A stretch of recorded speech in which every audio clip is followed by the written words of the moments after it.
Tonight on the TARDIS Zone, Doctor Who, Colony in Space. The Time Lords reactivate the TARDIS and convey the Doctor and Jo to a planet in the 25th century. There, a ruthless mining company are using a dinosaur-like creature to force the colonists to leave the planet.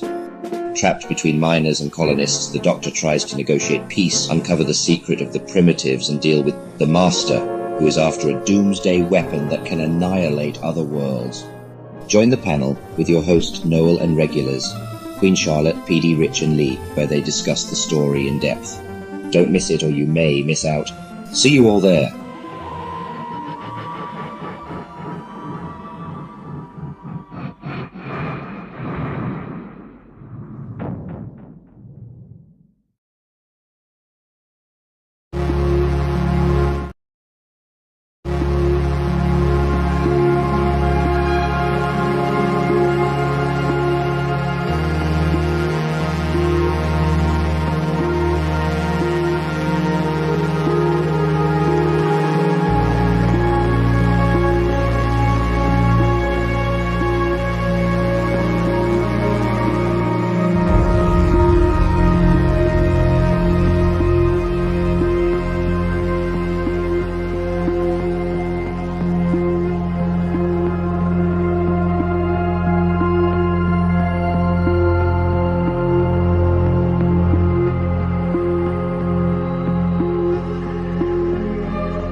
Hello, everybody, and welcome to the ClassicWhoZone Classic Who Zone. I hope you're doing well. We are here for John Pertwee, Colony in Space. I only watched it yesterday, just to remind myself of it.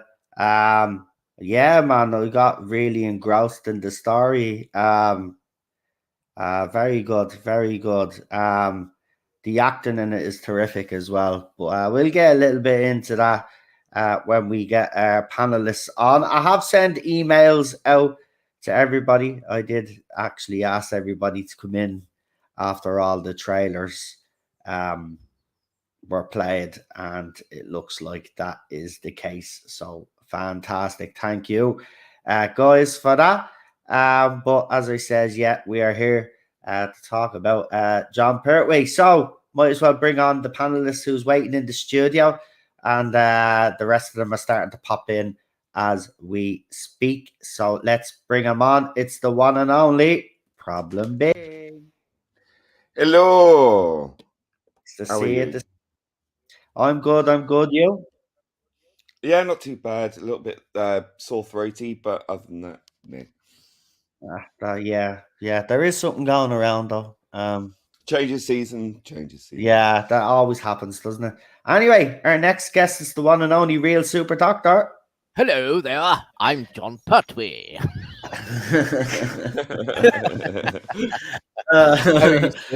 What an introduction. Yeah, I'm good. I'm just waiting now. Actually, I better check Facebook just in case I got messages off the other two guys. See what's happening there. Because I don't really check Facebook that much. I'm not on it really. I only use it to post our streams online, as we always do. So I'll just remind the two guys that have sent the emails, and then we can get going on the story in hand. But just before we do get started, obviously there's been some Doctor Who developments in the fact that the Mirror has reported on what we reported on this channel, the whole unit spin-off with Kate Stewart. And I seen Lee, you left a comment on Twitter. I've always said that the main show has to be on solid foundations before they do this, but it looks like we are getting spin-offs whether we like it or not. Are you a fan of this particular spin-off? Unit spin-off? Yeah. With Kate Stewart. The silence actually says it all. So the answer would be no. I can't think of anything more boring. Look, no offense to the actress, okay? I just think the character is very bland. To be honest, I think it would be better if it was. I don't know. Isn't Benton still alive? Can we get him in as a brigadier? I don't know. Maybe bring back some older unit faces. Maybe set it in the inception of Unit. Maybe that would be interesting. The origins of Unit. Let's do that. Yeah. Not modern day Unit, but I mean that's so boring. Who wants to see that? I don't know. I don't know, unless there was some old faces going to appear in it. It could work. It could. I mean, she does have her fans, I mean, some people do like Kate Stewart. I know you're not really a fan. But I think it's something that would do well with a female lead. I mean, they're talking about female lead shows. I mean, I know. Oh, what a surprise! I know you wouldn't want it to be unit necessarily, but I mean, if you're going to cater to everybody in the fandom and not have everybody squabbling like they have been for the last 5 years, if you do it properly and you aim certain shows for different groups, I think we could navigate all of this nastiness. I think people would have their favorite shows. Oh yeah, Charlotte won't be able to make it tonight. I think she already told me. It's just at the popping up there now. Charlotte won't be with us tonight. And if I'm correct in saying maybe PD Rich said the same, I'm not sure. But yeah, that's my bad. So yeah, it's only myself, Lee, and John at the moment. I don't know. I think PD Rich did say something to me. He might have. Did he say something last week? I think when we were on, I'm not sure. But anyway, what we'll do is we'll get into the story anyway. So as I said, I watched this yesterday. For anybody that doesn't know, I'll just give a brief synopsis, Noel style. Okay. So basically, what it is that there's a group of humans, if they are humans, and they're living on this planet. And then there's this big mining evil corporation that lands on the planet, and they want the minerals that are on the planet, and it's rich in this mineral that they need back on Earth. So what they basically do is they try to scare off the people that live on the planet by using all sorts of nasty tactics, and then in pops the Doctor, and you throw in the Master, and you've got yourself a classic Doctor Who story. So that's basically it in a nutshell, Noel style. Of course, we'll go into greater detail as we let our guests speak about the story. So I'll start with you, Lee. Are you a fan of this story? And I mean, this is one I have to admit now, I haven't watched too much of. I've remember went on me Pertwee binge, and I watched this whole era, the stories that were available. I watched them all, and I watched it then. But I almost forgot about it. But then I was kind of mad at myself yesterday because it's actually so good. It's very well written. The card like this the shady fella from the mining company, and he's going around like having people murdered and stuff. Like it's really dire stuff, like in those terms, but it's very gripping at the same time.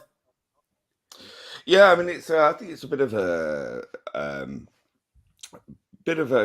not discarded classic, but it's kind of an overlooked classic. I think it's not one that generally pops up when people talk about Pertwee or Classic Who, and I think that's a bit of a sad state of affairs. So I thought it needed a bit of love.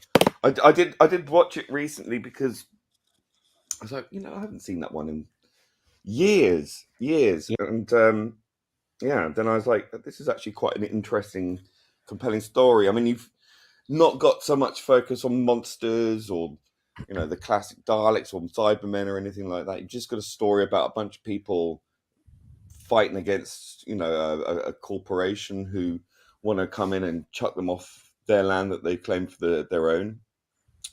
People talk about politics in Classic Who. This is it done right, in a science fiction context, which I think is somewhat forgotten about these days. I mean, it particularly under the last guy, and it's not over the in your face, and it is a story about colonization, corporation, and also native rights, which is a bit of a confused mess a little bit in this story. We'll contest the the natives on this planet are a little bit somewhat overlooked, and the ending, we'll get into that later, was very, very unusual. But you also have the master in this story, which doesn't come into play until quite late in the story, and you're like, oh, what's going on there? And then I said, of course. But and also you have what's her face, Gail Tilsley in this, which is quite funny. And she's actually very good in this. It's a good ensemble cast, I will say that. But yeah, I mean, that's just a sort of summary, really. The story with the natives and how the corporations try to manipulate to get these colors, because they want the planet for the minerals, which will make them all extremely rich. And the colonists are just trying to scrape on by, and they're wondering why their crops are failing. So they've got it sort of in the neck from both sides. And the doctor's just there trying to solve this mystery of why these people are dying. They're sort of being killed off by what's appearing to be a monster, like a giant lizard. And it's not really that. So yeah, it's quite interesting. I liked it. The final episode, I was a bit, that's very morally ambiguous, to say the least. But we'll get into that.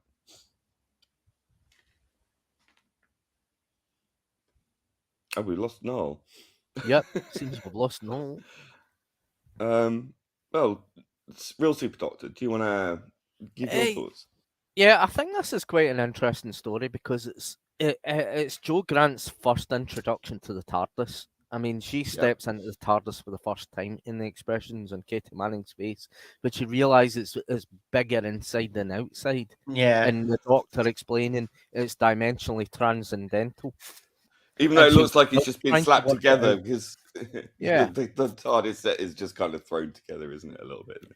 It's basically the remnants of the Hartnell and the Troughton TARDIS kind of put together, because you can see the old photographic blow-ups, the roundels in one side of the wall and that, and an old television set just connected up and that. Yeah, it was just the kind of the basic things all kind of put together. But that's what I liked about the classic TARDIS. It never was judgmental about it. It was basically to look like this advanced kind of spaceship. You had the console in the middle, and you had the hexagonal walls, and it's just the entrance from the inside and to the outside, the old battered police box on the outside, and you were into this big white roomy space, and it's supposed to kind of mystify the companions as the first enter the TARDIS. And I think that's the one of the important introductions in Doctor Who, and I think we're going to see this again with Millie Gibson entering the TARDIS for the first time. So that's going to be because you've seen that footage where she walks into the TARDIS, she runs back out, and then does the whole thing where she does the circle around the TARDIS, because she's trying to figure out how can that small space be big inside. But you're right, that scene with Jo Grant is very important. I mean, you can tell how mesmerized she is by it all, and then the Doctor, like as you said, explaining to her while then he's putting the circuit back into the because he wants to leave. He's sick of being on Earth. See, what's interesting is this is Pertwee's first adventure in the TARDIS, proper adventure in the TARDIS. Well, it's not quite, because he thinks that he has been forgiven by the Time Lords, and later on, but it's actually a mission. It's a mission because the Time Lords foresaw something in the planet's future, and the Doctor, when he arrives there, he kind of works it out to see what it is, what really is going on in the planet Euxarius. But the interesting thing is about it is the rollback of the TARDIS. You know, the police box disappearing. You know, you just see it in an instant. They forgot to do the rollback properly in this episode. But I love this episode to bits. As a classic Pertwee episode, it's. Do you know what wanted me? I was worried about the TARDIS, I have to say, lads. The scene where the primitives get hold of the TARDIS and they just push the fucking thing over. I was like, holy crap, man! I hope they didn't break that prop when they did that a few times. Like it was like because they really pushed it down. But the primitives, Lee, you touched on the primitives. They were a bit of a letdown to me. I mean, what? I kind of like still sitting here thinking, were they really necessary to the story? Because you know what were they really doing? I mean, they were helping. One of them was helping, in the helping the people with the electrics and stuff like that. Then you had others basically begging for food. I just didn't. I mean, I don't think they were utilized. I mean, how many parts was it again? I think this was six parts. 6 parts. I think it's 6, yeah. Yeah, I don't think they utilized the primitives very well in this. What's your opinion on it? Or did I miss something? I think that was the weakest element to it. They were kind of there and then not kind of there. They could read your thoughts and use telepathy, but very selective when they could do or not do that. They were friendly and they were not friendly. And towards the end, you know, we found out more of their underground culture. Yeah, that culture, yeah. Which turned out to be a culture of I don't know, like they were like a mutant species who had a high technology race who were who built this doomsday device. Yeah, do you know what it reminded me of? What was the Planet of the Apes movie? I can't think of the one with Charlton Heston came back for it. And do you remember that they're worshipping this fucking nuclear weapon throughout the whole thing? That's what these primitives reminded me of. Was that, were they going for that sort of thing, or what? I just don't understand why they were in the story, to be quite honest with you. It's kind of strange because you had sort of like a 3-tier race, didn't you? You had like the sort of drone workers and who just did as they were told. Then you had this sort of priest class. Yeah. And they had this city where, you know, if you went in there, you know, it was on pain of death. Which wasn't really clear as to why, but then, you know, the doctor discovered that there was this, you know, these glyphs on the wall and sacrificed their history. And, and one of them was sacrifice, and it was like, well, if you came in, then you would be sacrificed. And I think the only reason why the primitives are there, though, Lee, is because obviously later on, as you said in the story, the master is introduced, and then it kind of does make sense while they're there. But I just wish there had been more of them, and I can kind of get why they did focus on the evil mining corporation and the colonists, because they wanted to like show that. But you had this third element in the background, and I just don't think that third element was utilized enough in this story. I mean, you had the master come in because he was like some adjudicator to come in to try and settle the dispute between the two parties. And you're like, well, why is he the why is he the guy who decides and what's he up to? You know, that was quite cool.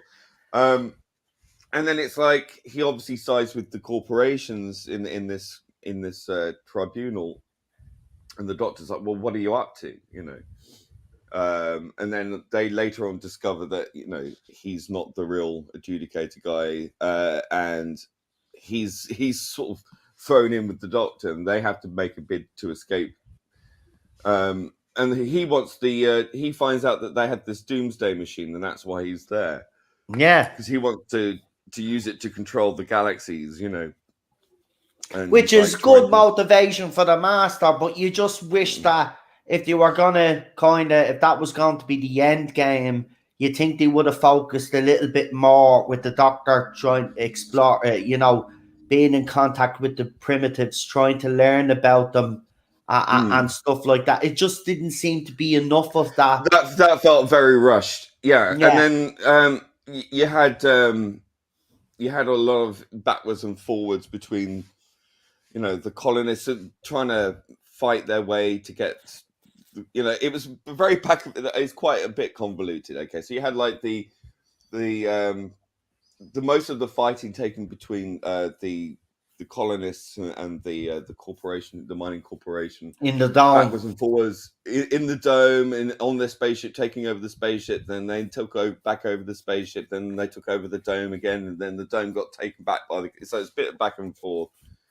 And you're just thinking, well, why didn't the mining ship just blow them out from up in the sky? You think, well, that would have solved everything. Yeah.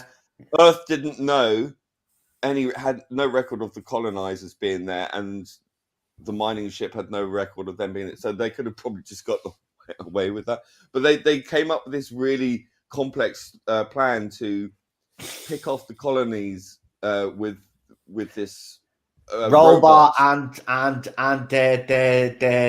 the what you call an hologram technology. Of the lizard. Yeah, of the lizard. And then when I did see that, I have to say, when I see that robot come in on John Pertwee for the first time, it's the funniest because the face he pulls, and then it goes to the cliffhanger, right? And you see the next part, and he's down on the ground, and he picks this remote thing up or something, and he does something.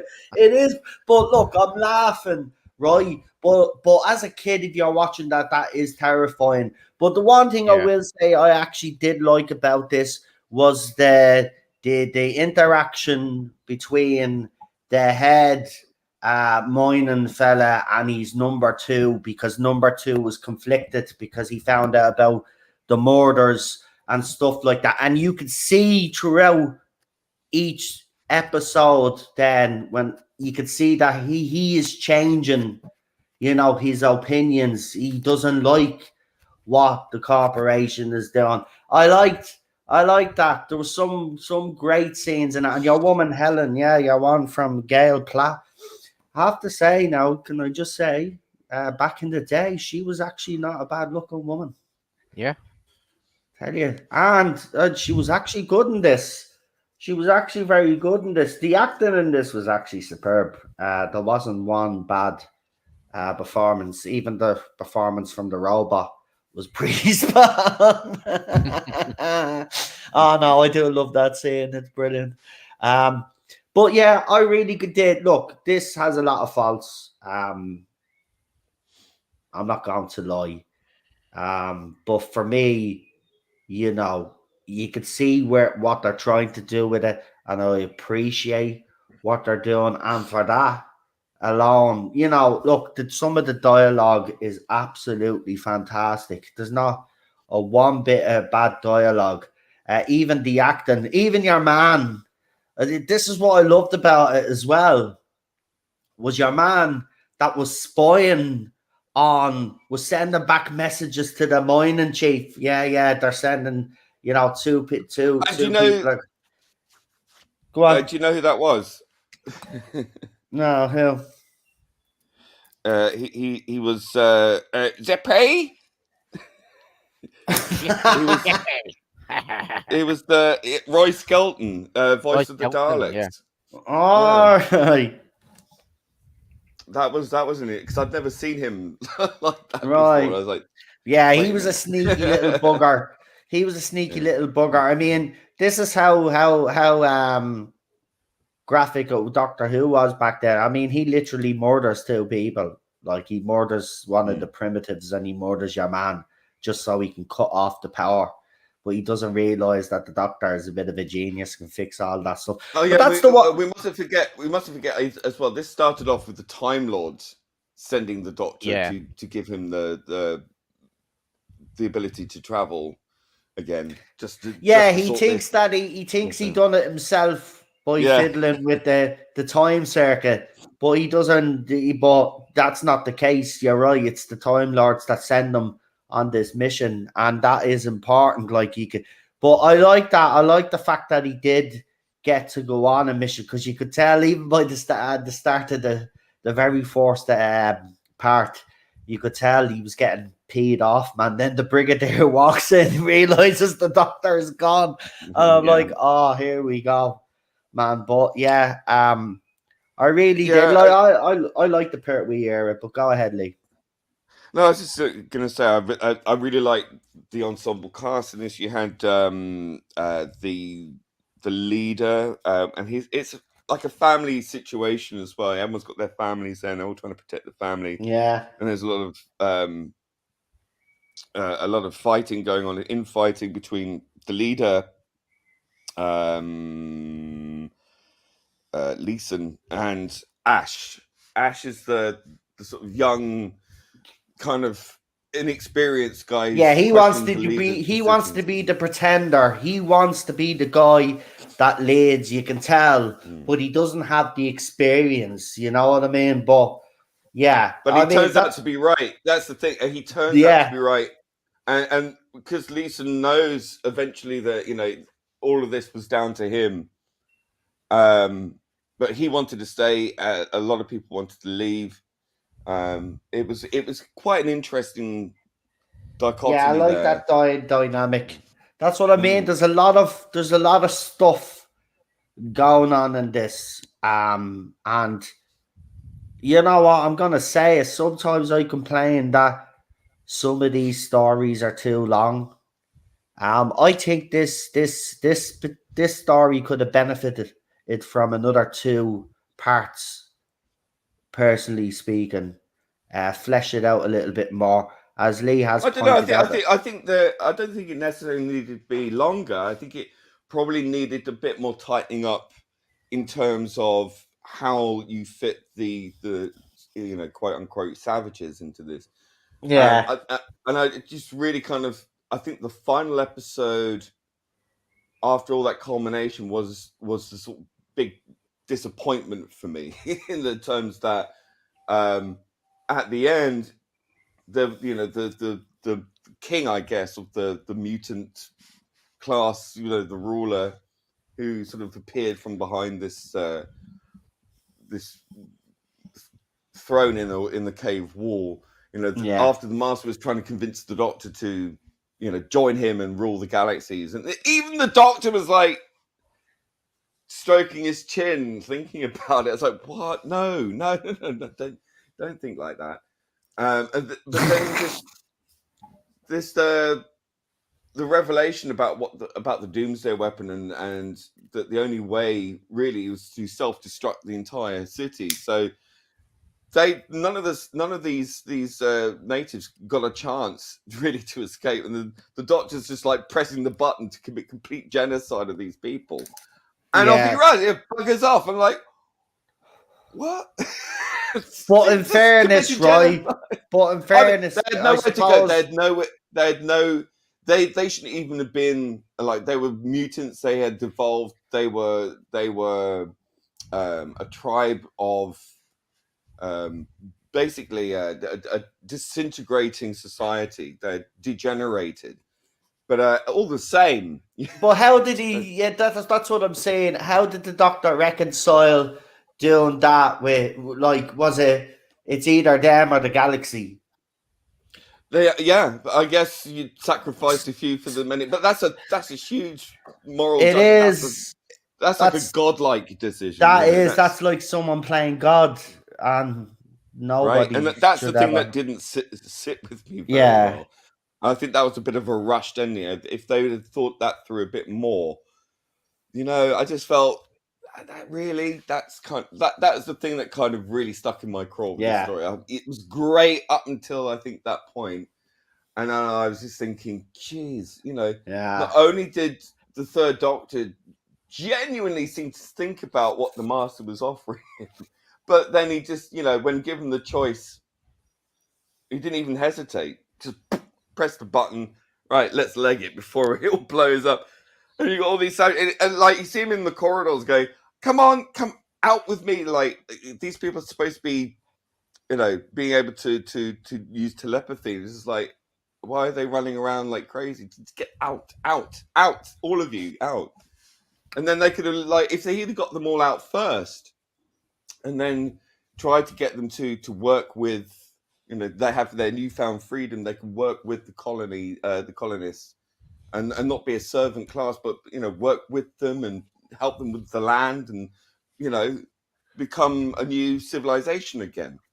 That would have been more interesting rather than just, okay, they're all going to blow up with the and be genocided. That stuck in my craw. I thought that was very unlike the Doctor. But, but John, what on those points that Lee's just made there, actually, what are your thoughts on it? Well, my thoughts is that it's a very complex story, and it's a very good one for that, because it gets you involved in it. It pulls you in. It gets you to kind of think about where the plot's going. It spans all through the episodes from the very word go. But I think that once the colony kind of works out exactly what's happening, and the doctor tells them that it's all been faked and that, then there's no monster in that and the killings, and then it eventually does kind of lead to the what again I forgot that word I was going to say. It's just the mining corporation. When they find out exactly what is happening in that, and the doctor kind of tries to he's trying to find a kind of peaceful solution to it, and they want them off this planet. And I think the thing is the cruelty of the mining corporation and their old spaceship and that, and they know that they've got an obsolete old spaceship and that, and the few that goes in that old spaceship and it takes off and it explodes. I mean, it shows you how the cruelty in that, and the master being involved in that, and the master saying that the innocent bystanders suffer and all that, and there's a lot of killing in this episode. I think that for that it needs to be like that, because I don't think we'll get episodes like this ever again. Do you know what though I found funny, right? Lee talks about, and some people are talking about it in the chat, this doctor's hypocrisy. There was a lot of that actually in this story, because like he'd be telling them, "Oh, don't fight," and then like they'd be saying, "But we got to. Okay, I'll join you, because yous will come up with a foolish plan." Like he was literally planning their stuff for them after originally objecting. So yeah, I mean, I'm with Jack as well. Like he does contradict himself a lot, but I do love this Doctor. I mean, I sat down and I binge watched this whole era, and I just love him. He's action packed. Obviously, he does have these flaws, but overall, I do think he tries to do good. So I do like his Doctor, but he was very hypocritical in this story, man. I have to be honest, and even Lee's, saying the fact that the master says to come on, let's rule, and he's even thinking about it. Like, I mean, literally stroking his chin. You know what I mean? Like, he's literally thinking about it, and he knows what the master is all about. Like, so he knows that if they rule the universe or the galaxy, it's not going to be the way the Doctor wants to do it. So even the fact that he was thinking about that. But I do agree with Lee. The ending of this story is a bit disappointing. But I think that was just to kind of throw the master off the scent, because the master was completely delusional about his ambitions for the Doomsday Weapon. I think that the Doctor knew what he was going to do with it, and he was actually thinking a way to kind of destroy that Doomsday Weapon, and find a way for it to prevent the master from using it. Because if the master uses it, he will be ruling the universe and all that, and dominating planets and all that. And the Doctor couldn't have that, because he had to complete his mission for the Time Lords. Because the Doctor, in the end, he really just wants his freedom to roam about time and space. That his ambition is not to rule the universe. He just wants to be the one in charge. He wants to be the one that's the important one in that, and the savior in that, and take care of other life forms in the universe and make sure everything's going right in that. And that's the thing with the Master, isn't it? It's that he wants to. He thinks he's doing good. Yeah. By being ruthless, by bringing order to the universe, and that where the Time Lords do nothing, he will be the one who will unify the universe under his rule, like a dictatorship, and he thinks he's doing the right thing, and that's why he wants to work with the Doctor. I mean, he's callous and he's evil, but he thinks he's doing the right thing. He's not a crazy lunatic. He's just like, I've got to do something about this universe. I need to bring it under my heel and control it, because it's disgusting, and I need to fix it. And that's fixing it the way the Master wants to fix it would be completely different to the way the Doctor would want to do it. Well, yeah, I mean, and the Doctor's saying, well, if he does take over this doomsday machine, he's going to need someone there to keep him in check. So I think that's what he's kind of genuinely thinking of. Well, if I've got no choice, what do I do? But then, it was just how quick, rash the decision was to just, I mean, it was the idea of the rule of the so-called inverted savages, that he destroy the machine in order to prevent this getting in the wrong hands. But you're thinking, well, why did you have it there in the first place? Why didn't you destroy it when you had the chance? That was the thing that didn't seem the most well thought out thing within this script, which was written by Hulk and Malcolm Hulk, edited by Terrence Dicks, which for me is quite an unusual situation. I think there is. I find that's quite unusual for Malcolm Hulk and Terrence Dicks to kind of not think that through completely. So it's probably one of the weaker ones. But for the rest of the story, I was absolutely engrossed. I loved the ensemble cast. I loved the interplay, the backwards and forwards. The gunfights and the trying to control the resources of the planet, and the underdog versus the Goliath and David story, basically. And you can transplant that throughout human history. With all these struggles of colonization, of powers of corporations like the British Empire, or the West India, East India Tea Company, or the Romans and Judea, or whatever. So I mean, there's a whole plethora of human history that this kind of resonates with. But again, you have this science fiction element with this race of people who you don't really know much about, but you can see that they had an empire once, and that it denigrated and they destroyed themselves, but they still had this powerful weapon. And you think, well, if your planet's been colonized and you've got these people fighting over it, wouldn't you use it at that point? I don't know. It's a weird one. It's a weird one, but I did enjoy it. Yeah, it's a fascinating one. It's got a lot going on, as I said, in it. I mean that the head of that mining company is just such an evil. Oh man, and it's just even how blasé he was about having people killed. I was just like, oh my god, this man is just like, he's probably killed hundreds now at this stage with their tactics. What did you think of their tactics to try get rid of people from the planet that they were trying to mine? Wouldn't you have just, I don't know, blasted them from orbit? I thought that was a bit of a flaw. But I mean, you had one guy who was working for that company who felt guilt. He there was a really great character I can't remember. What is it? Was it Winton and Martin? I can't remember. But he was just like feeling pangs of guilt. He stood to make a lot of money, but he knew it was wrong.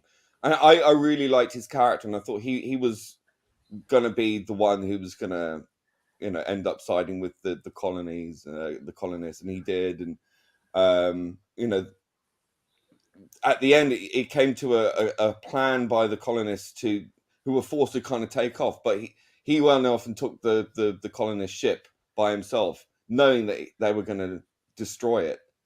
But they took the opportunity to all sort of not get on board the ship because they knew they didn't have enough fuel to get anywhere. That it would probably blow up because the engines or whatever were being looked at by the corporation to make sure that they could fly and have enough fuel, and that everything was fixed that they can fly off. And then it obviously exploded, taking out the leader. But Ash had formed like the rebellion to swarm them afterwards, and it was a nice little story where they managed to regain control of the planet. So obviously, the plan itself was flawed. Because I think if you've got a big spaceship and you've got a few domes on the Earth, you can sort of probably just go pew pew pew, boom boom boom. Because there's no record of it. They said there's no record of you on this planet. So I mean, yeah, but if it's a mining ship, would it have any weapons, pew pew pew lasers on board to shoot? Well, I think if you look at history, if you had a navy or even a privateer company, you would have cannons on your ships, wouldn't you? To protect yourself from pirates, because you're carrying priceless ore. You're going to want to be able to defend yourself. So I would have assumed there would have been, but hey, that's just me.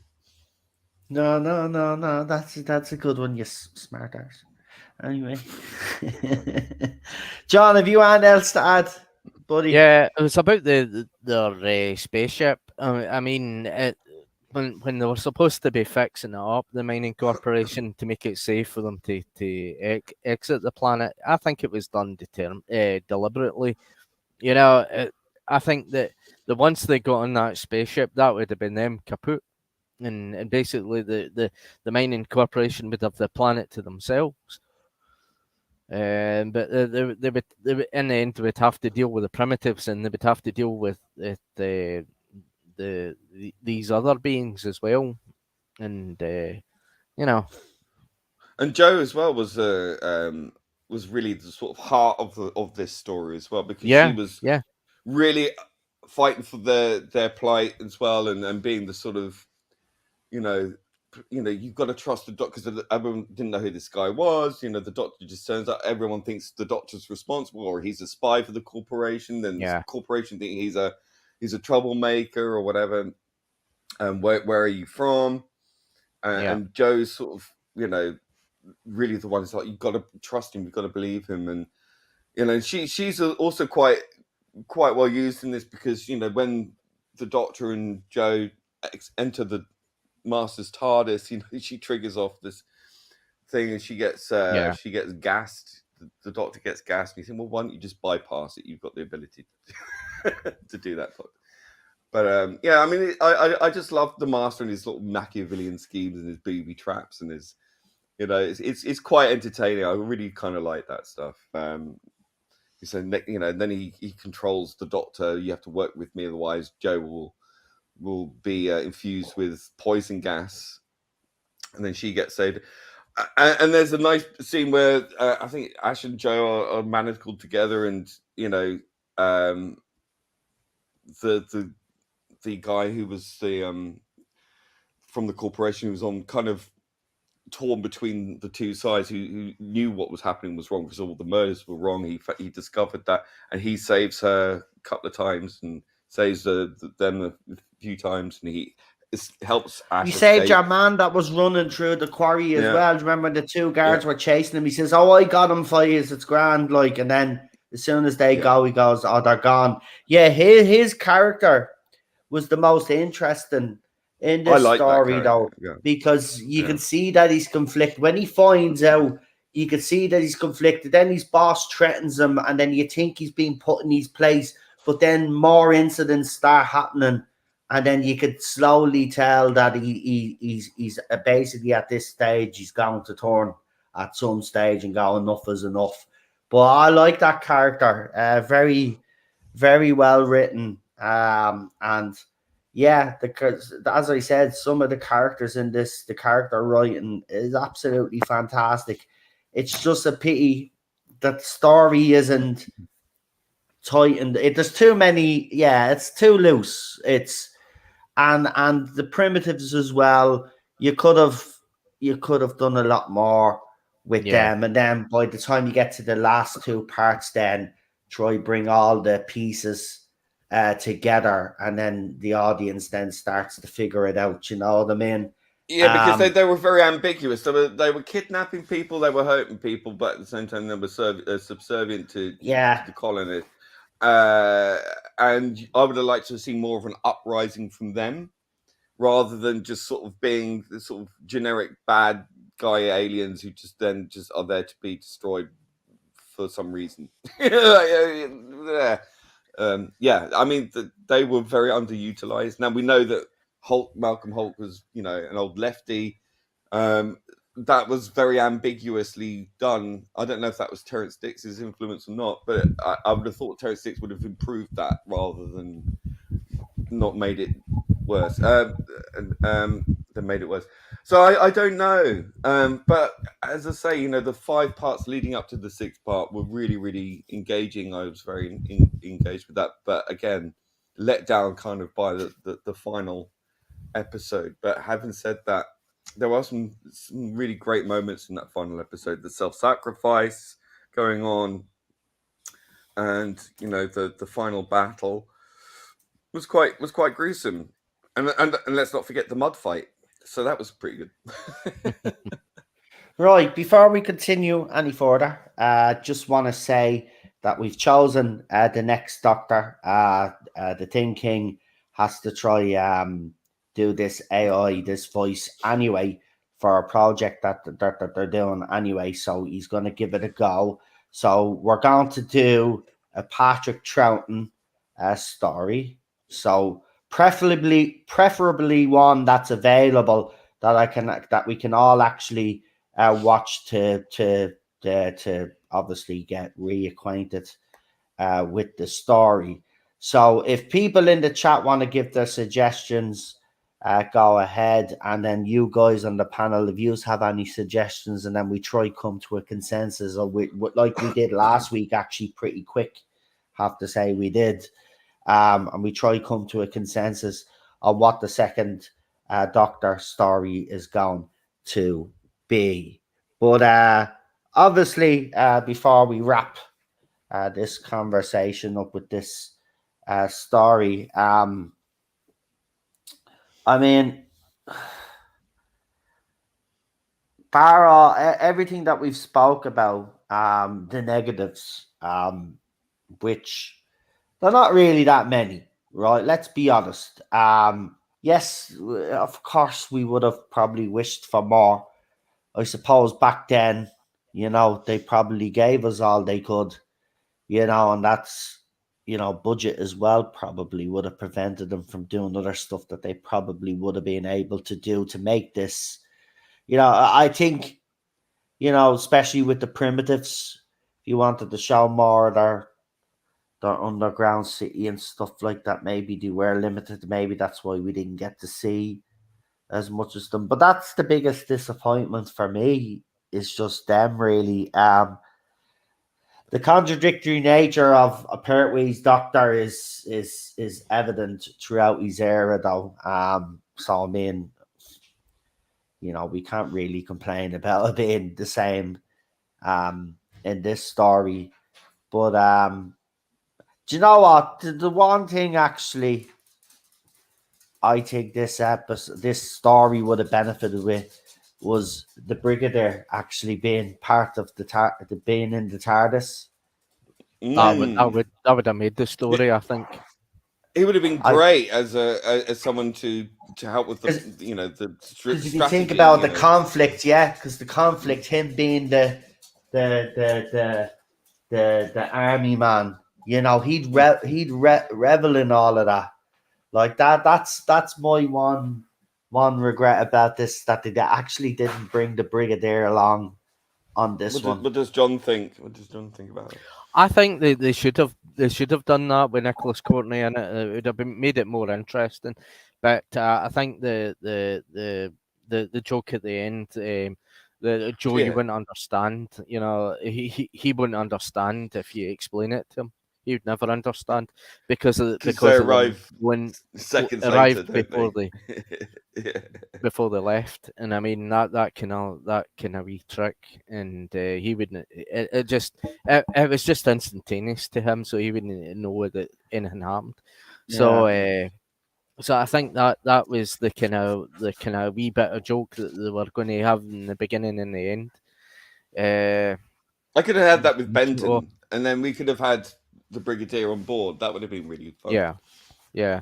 But I think what was really the most important part of that episode, that it was Joe's first introduction to the TARDIS. And I think that's what they wanted to achieve, and they didn't want anybody else in there to spoil it. You know, it was her moment for entering that TARDIS and seeing it for what it is, and seeing that you had this spaceship inside this old police box, and that there was more to the Doctor than and just an eccentric scientist working for UNIT. Yeah, he was able to kind of spread his wings a bit. Yeah. In this story, I suppose you've made a valid point there, actually. Because when we think about it, the Doctor resented his exile bitterly, as the Time Lord said, because he didn't want to be kind of exiled to Earth, but he had to get used to being exiled to Earth, and he had to kind of blend in and be the scientific advisor to UNIT and that, and advise the Brigadier, and the Doctor was completely reluctant, but you know, it's when he got his TARDIS functioning back, you know, that it gave him the sense that, this is another new planet, Joe, have a look at this. And she was really scared to even go outside the TARDIS doors, and she really wanted to go home because she was absolutely terrified. And that performance by Katie Manning, I thought it was really good. You know, it's the companion, that relays the story out to the general audience. The kind of, you know, the fear of space and time travel, being in another place, and all that. It makes a story much more believable when you have it from that point of view. The companion. Yeah, well, the companions are kind of the eyes, aren't they, into the the window into the soul, whatever that saying is. I've screwed it all up, so I was just going to shut up. But anyway, unless you've got anything else to leave, you got anything else to add before we get into the ratings? And guys in the chat, I don't see anybody writing in any suggestions for Patrick Troughton's story. So if I don't see any, I'll just have a little chat here with the lads, and we will pick one between us. But is there anything else you want to add before we get into the ratings? No, I think we. We covered it. Okay, well then we will do the ratings. So Real Super Doctor has but can we actually watch that? I suppose you can through the animation.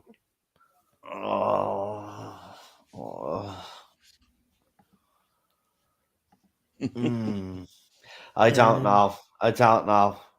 Okay, John, I'll be fair. John has suggested Evil of the Daleks. So if people agree with that one, let me know. I don't even know if it's available, though. It might be just the telly snaps, though. I was hoping we'd get one where we can actually watch that surviving footage, like. But but we'll put it in. So that's in the mix. So Evil of the Daleks. So we'll write that in because that's John's choice.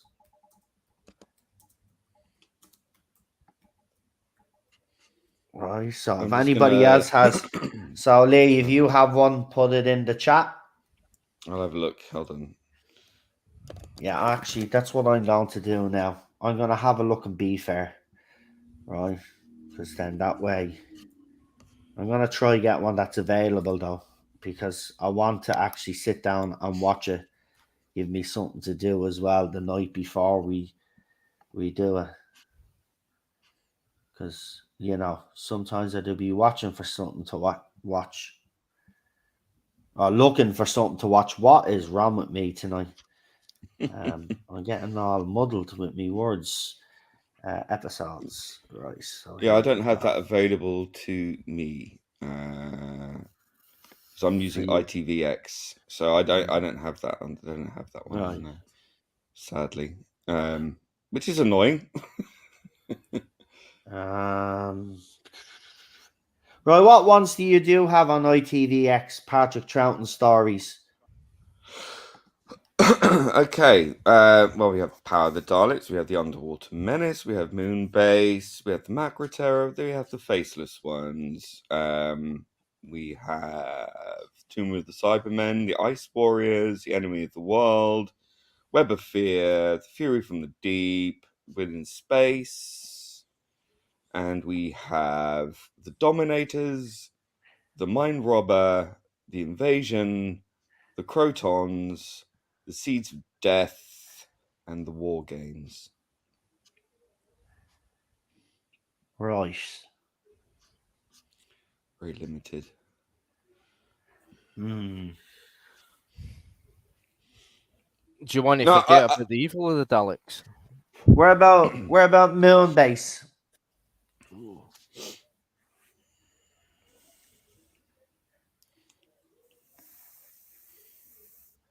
I want to watch something I haven't really watched. That's what I mean. I want to watch something that isn't telesnapped, but the whole Patrick Troughton story is there, so I can watch it. Like, that's what I want to do. So then, because you know, you watch the telesnaps and all, it's not going to be the same. Whereas we can watch the physical scene, we could talk about it. You have the Mind Robber. It's complete. Yeah. Yeah. Got the Dominators. I'm going to say the Dominators because I haven't really watched that in forever. Yeah. So I know it's not a particularly classic. The Dominators. Right, I'll check that. Yeah, I have watched it, but it's been ages. So, but right then. So we've got Evil of the Daleks. We've got the Mind Robber, or we've got Lee's. What was Lee's choice again? The Dominators. Dominators. So pick one out of those three that we can all agree on. Well, you've got people in the chat there saying Evil of the Daleks, Enemy of the World, Mind Robber. Yeah, I read them out. That's what I'm saying. And then we had yours, the Dominators, and we had John's one, Evil of the Daleks, as well. Yeah. But Evil of the Daleks is not available. Is Enemy of the World available? Yeah, that's available. Right, so available. Enemy of the World's available, Mind Robber is available, and the Dominators are available. So one out of those three. So, do I write them down on a piece of paper and pull one of them out? Or do you guys just want to decide? Whatever you want. I don't mind. Let me see. What have we got? John's put another one in. The Web of Fear. Is that available? I didn't hear Lee mention that one. I don't think that's available to me on ITVX. Right. Let me have a look. Web of Fear. No. I mean, I might I might go out and buy it on DVD in the meantime. So we'll see.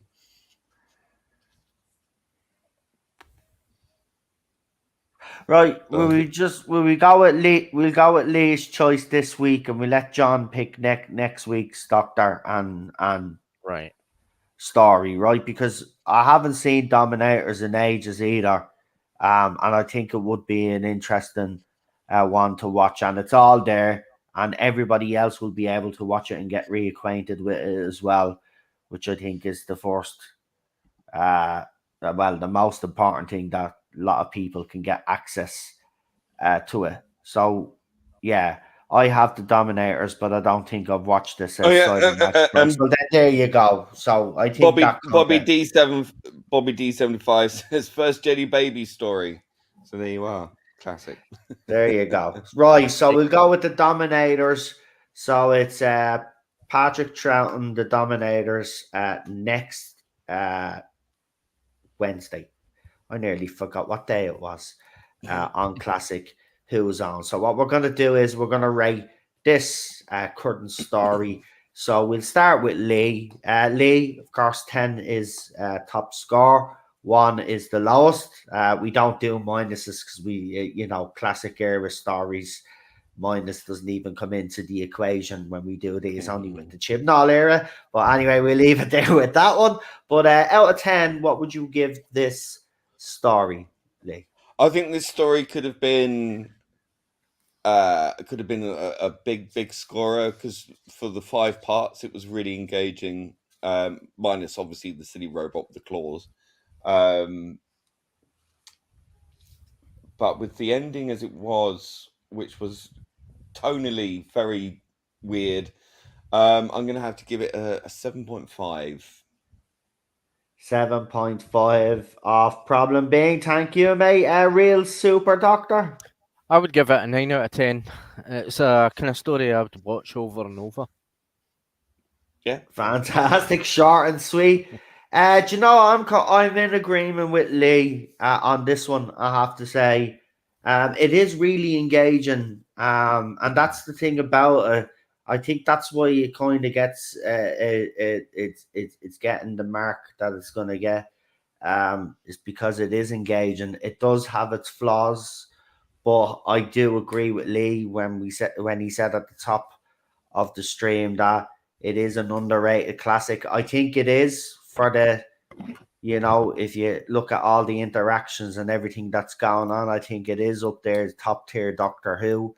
It's just there are a few flaws. There are a few letdowns with it. Yeah, a few letdowns. So for that, I'm with Lee. It's a 7.5 for me. But again, it's one of those 7.5s that I would say, look, it mightn't be a 10, it mightn't be a 9, but it's still good enough to watch. Trust me.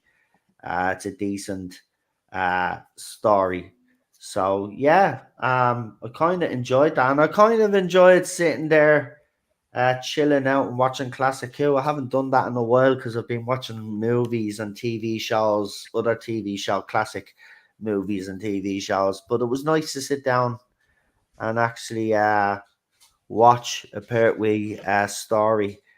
So the Thing King in the chat, who's going to be given the Dominators and Patrick Troughton's voice a go for the little trailer that we will put together for you guys, as we always do, gives it a 7 out of 10. So if anybody else in the chat would like to give it a rating, because we don't want to leave anybody out, please do, while the guys do their channel shout outs and their social medias and all of that. So again, we'll start with Lee first. Yeah, you can find me on Twitter at The Problem Being, and my alternative channel on YouTube is at Audred. Audred. You should find it that way. Fantastic and real super doctor. And you can find me on Twitter under Real Super Doctor, and you can find me on YouTube under Real Super Doctor. Fantastic. And you can find me here every Monday, Tuesday, Wednesday, and Friday here for all of the streams that we do. Also, Chris, one of the mods there, is putting in all the links to everybody that's being mentioned. Also, just want to give it a special mention and a shout out. Join myself, Lee, Charlotte, and Sean from the Nerdaholics. We will be on Daniel's channel on Saturday. He is celebrating his 300th subscriber on YouTube, and have to say it's an honor to be invited on to Daniel's channel, and I have to say I do look forward to it because my sidekick is here with me, Lee. We're gonna have Queen Charlotte there as well, and it's always nice to do a stream with Sean. We don't get to see Sean as often as we used to because life, that it gets in the way sometimes, but that's just the way it is. But he's going to be there as well for Daniel's celebration. So it actually feels right that we're all there because, he's been very supportive of all of us. And, I've been there. Lee's been there at the start of Daniel's YouTube journey, and he's come a long way, I have to say. I'm pretty proud of him. And it's great, have to say. So join us Saturday. I wanted to give that a special shout out. So of course I'll let you know again on Friday, just to remind you all that we'll be there on Saturday. So yeah, if you haven't subscribed to Daniel's channel, please do. He's on 306. No. Oh, he's on 306 now. There you go. So he's doing well. So yeah, go and subscribe to him if you haven't already, and join us all there on Saturday for that celebration.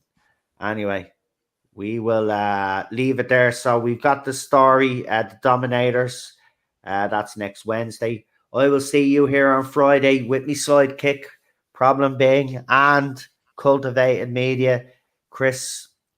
We will be discussing all things Hollywood, and we've got a lot of stuff to cover that I've been putting in the chat.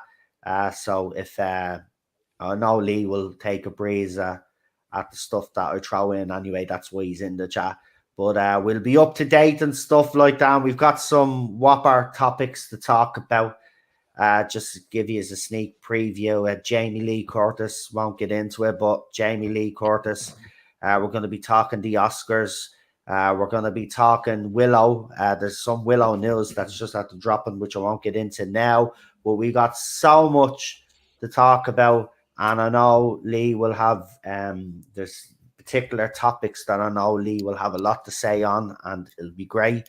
So tune in.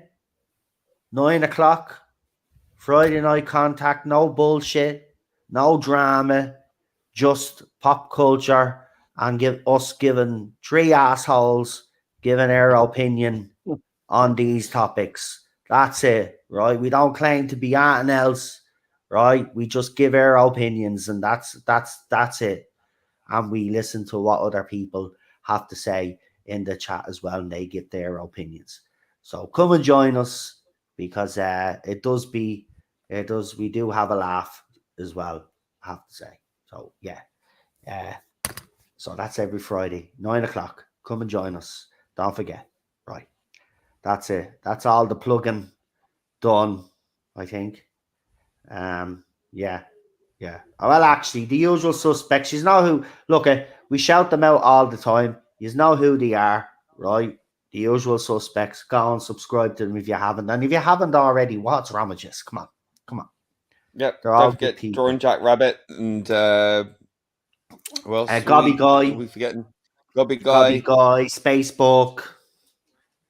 The usual, as I said, the usual suspects, folks. Go and subscribe to them.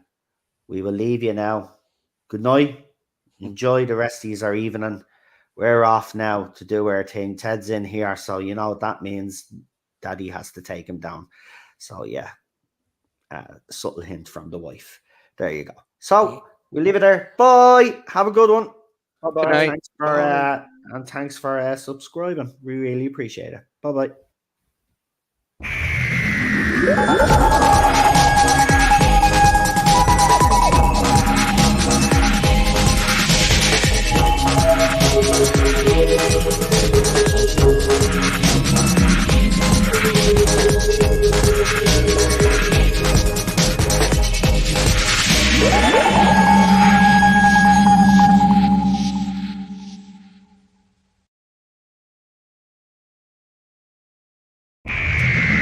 Bye.